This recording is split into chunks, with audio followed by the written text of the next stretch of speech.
This is Trigun, and while most anime fans were watching Cowboy Bebop in '98, this was coming out at around the same time. And the Bebop show was selling like hotcakes, like fedoras to Discord mods, like rebranded Fortnite skins to 9-year-olds. In other words, everyone loved it.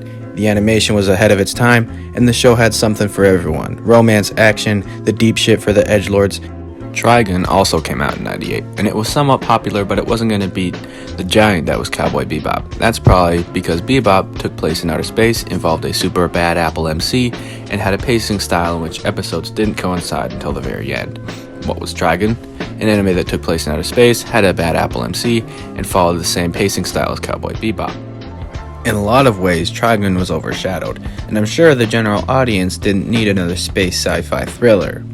Or so they thought. Well, I'm here to tell you that I mess with this show hard. Even harder than I mess with Cowboy Bebop. Here's why. The plot. Mankind has been subjected to living on a spaceship through cryosleep. Earth had been long used up by man, and they are now in search of a new planet to call home. Some shit goes down that I'm not going to tell you because, spoilies, but now, mankind has crash-landed on a new planet. Humanity has crashed on a sand planet. There is little food and water, and technology is underdeveloped, unless it came from the spaceships in which they crash-landed in. Which brings us to a group of brothers. Vash, our protagonist, and Knives, our antagonist. They are vegetables. They were cooked up in some fancy goop shit, and now they can live much longer than the average human, but the only way for them to heal themselves is through some super expensive techie stuff. So if one of them gets shot, that wound is probably there forever. Knives hates humans, and he wants to kill all of them. Vash wants to save humans. But every single episode, the viewer is given a little piece of truth, a little hint as to what is really going on the planet. And slowly but surely, things begin to add up, and then you're hit with some real shit. The show becomes darker, people die, and then you begin to wonder, is Vash doing the right thing? While the idea of saving everyone is inherently a great thing, he can't save all of them. And then we're faced with two ideas, either kill all the humans because humans are shitty, or save all the humans because they can sometimes be good. The stakes escalate and a final showdown between Vash and Knives seems inevitable. There is no room enough for two vegetables in town, and the rest is spoilers, so I won't tell you. Characters. Let's start with Vash. Despite his dope-ass outfit and menacing appearance, he's a chill dude. He likes to laugh and mess around, and refreshingly, is a bit of a perv. He's not a typical protagonist that wants to be the strongest or the greatest at something. His motive has far more conviction through his many years of living. Nicholas D. Wolfwood. I love this character. He is a bad mofo, and his character is so well done. So he's a pastor who goes around doing good deeds just like Vash, but he also kills people, but only the bad ones. And even though he's a pastor, he sees that killing the murderers and the rotten, filthy criminals makes a better society. And by killing the murderer, you save more lives. While his way works easier than Vash's, and usually saves more lives at the end, Wood can't help but realize that Vash is right. No human does have the right to take the life of another, and they basically have a badass bromance and do lots of cool stuff, like standoffs and fighting bad guys, and it's so damn badass. Lastly is Knives. He isn't brought in until the last episode, but he is still a great villain. His motives are to save the vegetables, like himself, and to create a superior race of vegetables, because the vegetables live longer. In a flashback when Knives was a kid, he says, killing all the spiders is to save all the butterflies.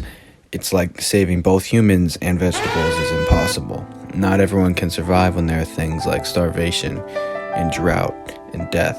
He is right. Both Vash and Knives are entirely correct in what they think, and I think that makes a great villain. Man, shut your bitch ass up, nigga. Nobody asked you that a bitch ass thing. Visuals. The show was made in the 90s. You're not going to get those crisp-ass Demon Slayer fight scenes.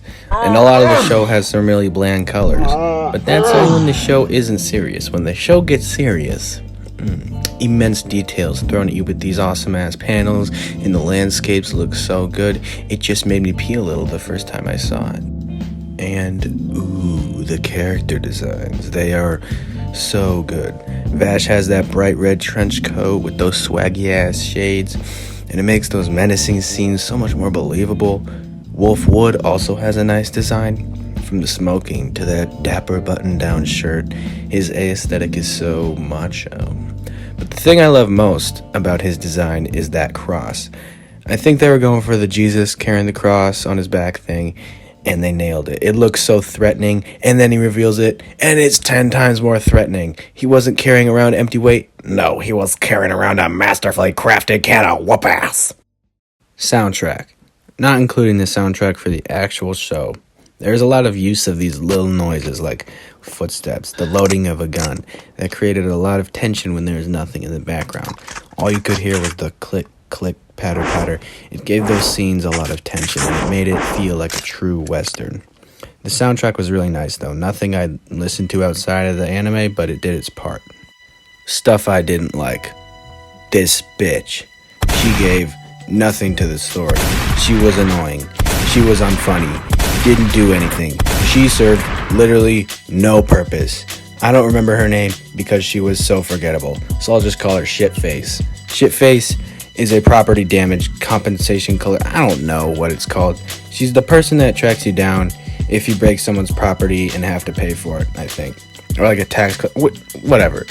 Which makes a fair bit of sense considering Vash is called the humanoid typhoon and is known for destroying cities and whatnot.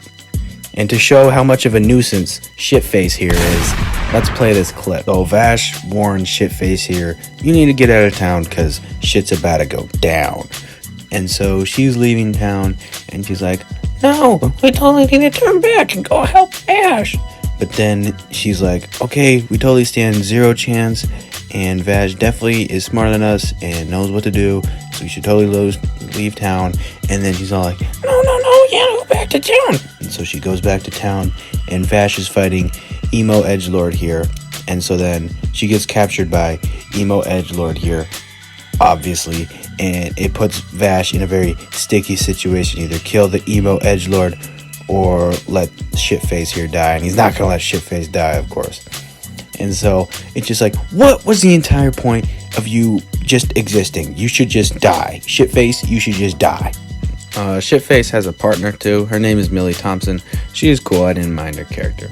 But a smaller problem I had with the show is the first episodes can be kind of slow. It's not like Dragon Ball Z or One Piece where you just turn to dust after watching an episode. It's like a Full Metal kind of slow, where yeah, that could have been sped up, but it's fine the way it is. Other than those problems, I like the show. The show is great aside from that.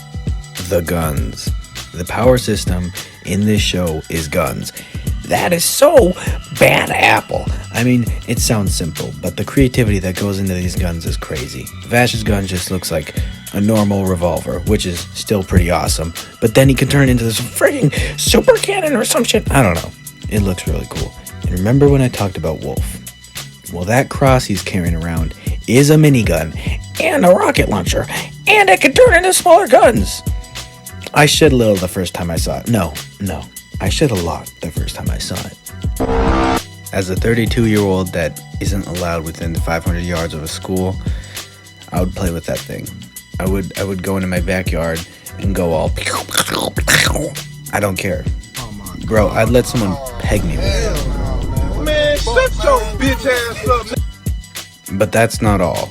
Every bad guy in this show has some awesome-ass gun. It's honestly cooler than most shonen power systems. Like, I'd rather see some cool guns than the 600th adaptation of magic in a shitty anime. The fights. They're not your typical, Nani, how could he possibly have seen that coming? I thought my attack was placed at the right time. Oh my gosh, Goku, how did you do that? Let me at least slobber on your balls some more. And then right when you think you're going to get an actually decent fight, backstory time. Now you have at least 5 minutes of backstory per character, even if they aren't important. That's a typical shonen fight sequence. Trigun skips all that shit. It's just guys shooting each other. The angle at which the bullets are shot isn't explained, because we're not 12-year-olds. We can see right in front of us what's happening. When a character thinks about what's going to happen next, there isn't a shitty side character explaining the entire fight for us. I have this show ranked number 4 on my favorite animes of all time. It is some of the best shit I've ever seen, and I don't hear it talked about a lot, so if you've already seen it, great. If you haven't seen it, maybe you'll watch something super fun and get a kick out of it. Maybe you won't like it, or maybe you'll love it.